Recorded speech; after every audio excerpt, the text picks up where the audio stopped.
kayo panalo, walang talo, di ba ma'am? Dahil sa kagaganda ng mga gowns, iba kung saan niya kinuha. We are really amazed sa mga lalaki at sa mga babae. You look so beautiful tonight. Sweet.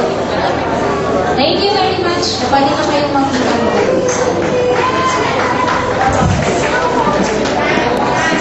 So we will announce also the best in attire and best in attire for the juniors as well as the again by Miss Caballero and Mr. Dennis de la Cruz.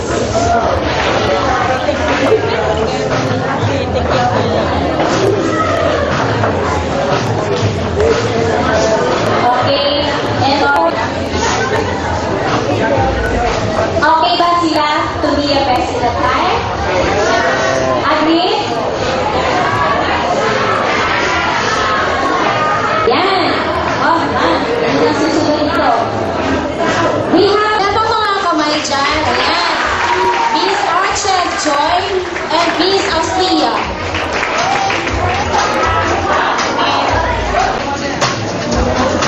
So, ma'am, sir, kayo po yung hahakon. Kayo po yung judge. Talagang hahakon na kayo dyan. Yan mo kayo ng get a piece of paper din sulat yung bet nyo. And kung sino yung marami ang pangalan sa lalaki isa at sa babae isa. Kung sino yung bet nyo, start. Forward.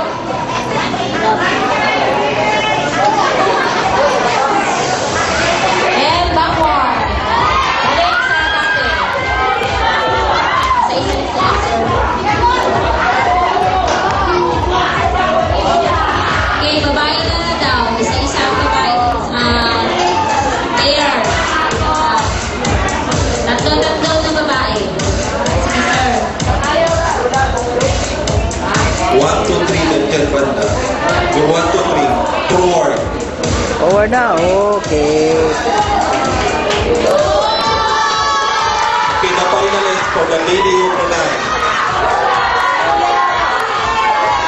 Keep upward. Keep forward.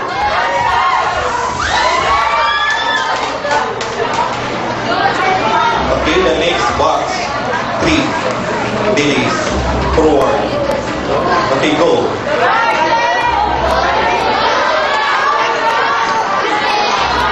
Okay, stop. Backward. Okay, go.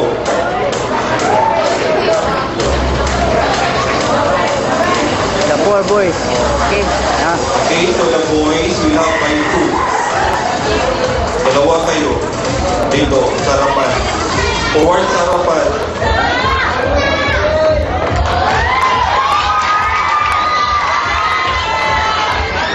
Stop, backward.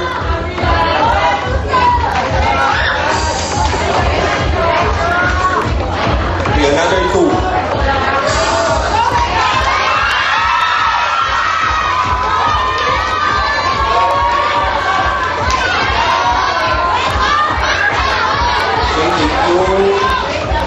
So that should be the semi-finalists for the ladies of the night and lord of the night.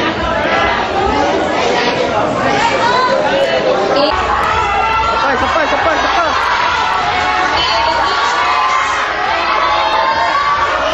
Quiet, please. Quiet. Alam namin kung sino yung bet ninyo, but we will have the final result. Okay. I will read the result, ha?